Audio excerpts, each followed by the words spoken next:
Kamusta mga kapatid at welcome back sa ating araw-araw na pagpapala. Ako po si Joshua Sebastian. Ngayong araw na to, matatandaan natin na meron tayong may ginagawang hindi maganda. Pero alam nyo, ngayong araw na to, sa mga bagay na mga hindi natin ginagawang magaganda na bagay sa buhay, meron po tayong second chance. Napakabait ng Panginoon, Dahil sa ating Panginoon, meron tayong second chance. Yung po ang pag-uusapan natin ngayon, katulad po ng istorya ni Peter. Kilala niyo ba si Peter? Si Peter po ang isang disciple ni Jesus na malapit sa kanya na sinubok ang kanyang pananampalataya. Ang title ko nga ho sa ating sharing ngayon ay Second Chance on Peter's Faith.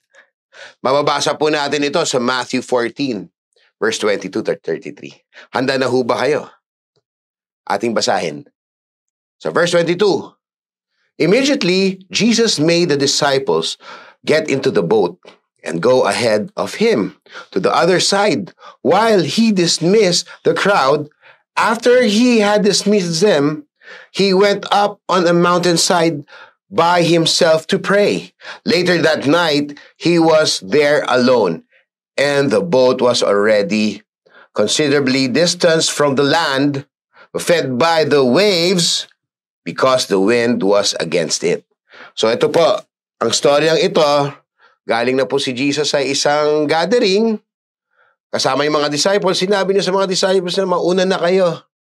Magpunta naman kayo sa kabilang ibayo, at mauna na kayo doon, susunod ako. Yun ang sinabi ni Jesus, at magdadasal muna siya. Ito po, basahin natin ano nangyaring sumunod. Shortly before the dawn, Jesus went out to them, walking on the lake. Ito na, isang miracle ni Lord to, ay ni Jesus. When the disciples saw him walking on the lake, they were terrified.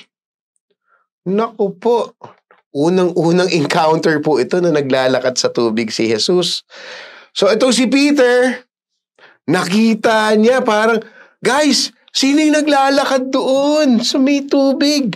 Akala nila ghost. It's a ghost, they said, and cried out in fear.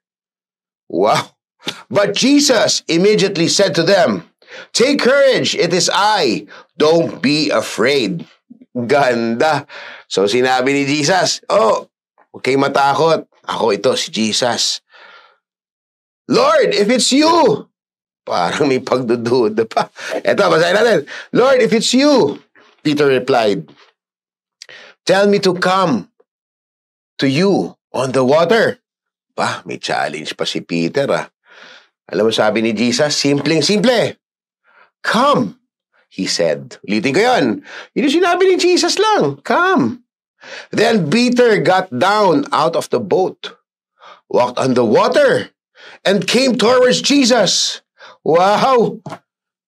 Galing, Yung faith ni Peter na sinabi, ikaw pa talaga si Jesus. Kung ikaw si Jesus, yayain mo ako, punta ako dyan, maglalakad din ako sa tubig.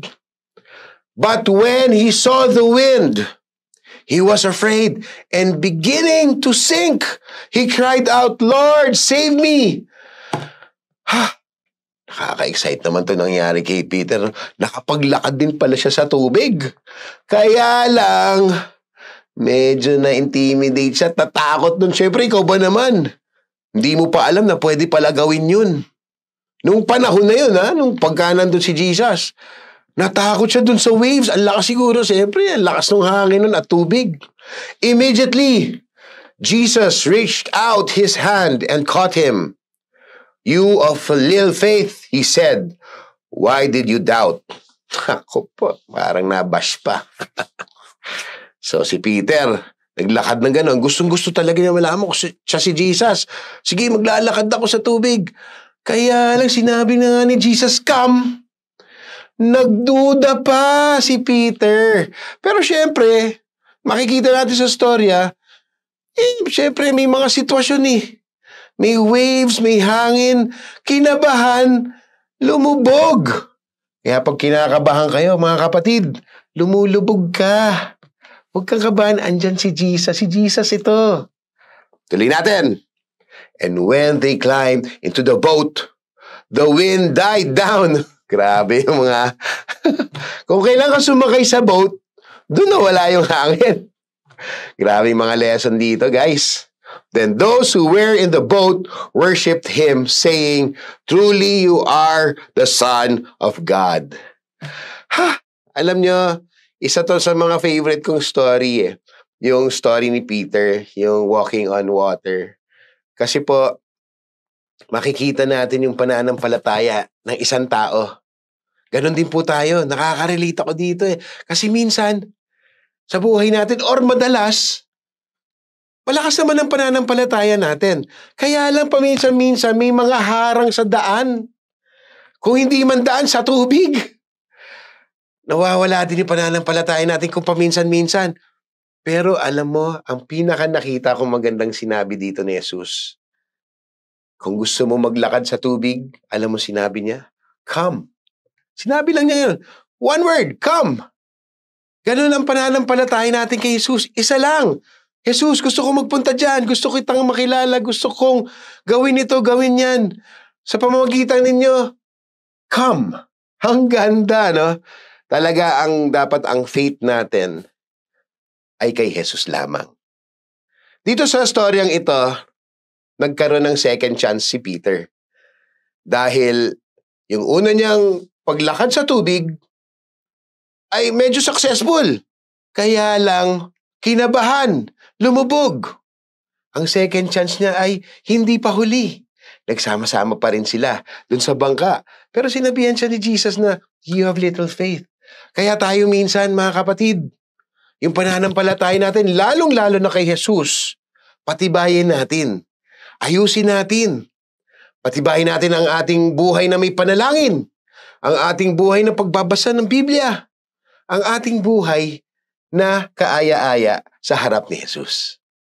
Second chances are opportunities given to you to make right the mistakes or to rise above your previous circumstances. Dito po sa storyang ito, meron pong 3 steps to staying on focus on God. Dito sa storyang ito, meron pong 3 steps to staying focused on God. Number 1, take courage. Don't be afraid. Makikita po natin yan sa Matthew 14:27. Sinabi ni Jesus na, don't be afraid. Anak, don't be afraid. Peter, anak, don't be afraid. Dapat malakas ang loob mo. Andito ako. Alam niyo si Jesus, hindi tayo iiwan. Hindi tayo pababayaan. Basahin niyo sa Matthew 14:27, sinabi niya yan. Kaya huwag kayong matatakot, kapatid. Huwag kayong kakabahan. Lulubog ka. Number 2, trust and obey. Tiwala lang, guys. Pag may tiwala, sumusunod ka din. Kasi yung tiwalang yan, may obedience din yan. Sa Matthew 14, verse 28-29. Sabi, come. Sumunod ka lang. Kung ano sabihin ni Jesus sa'yo, sumunod ka lang.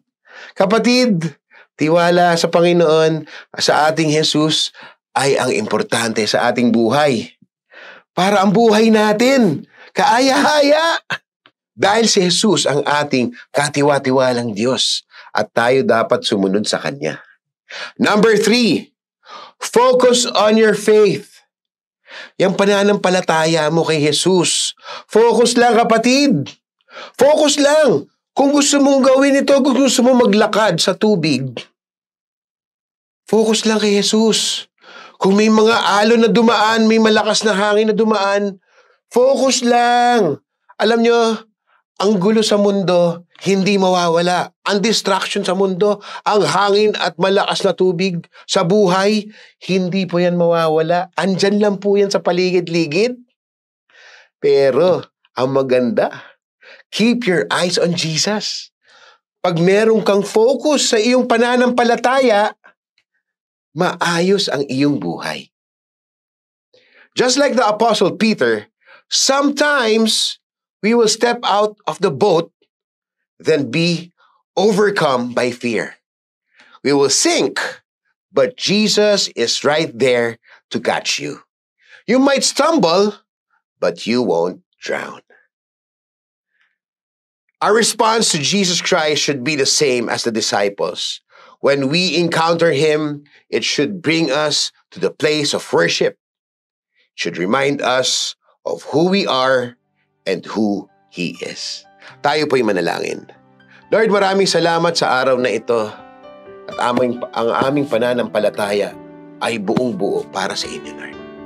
Kung ano man ang sabihin niyo sa amin, ano man ang instruction niyo sa amin, Lord, panalangin po namin ang aming pananampalataya ay 100% naming focus sa inyong buhay, Lord. Maraming salamat, Lord. Pwede ba? Can you please repeat this prayer after me? Say, Lord, I pray that I set my actions right. Starting today, I will put my faith and trust in you, Lord.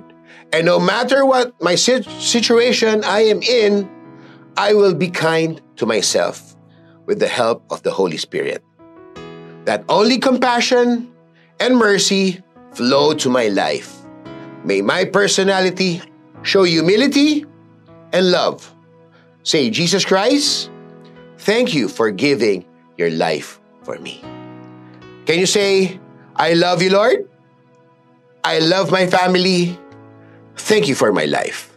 Thank you, Jesus, because this is the best day ever. In Jesus' name we pray. Amen. Hanggang sa muli po, God bless you and praise the Lord.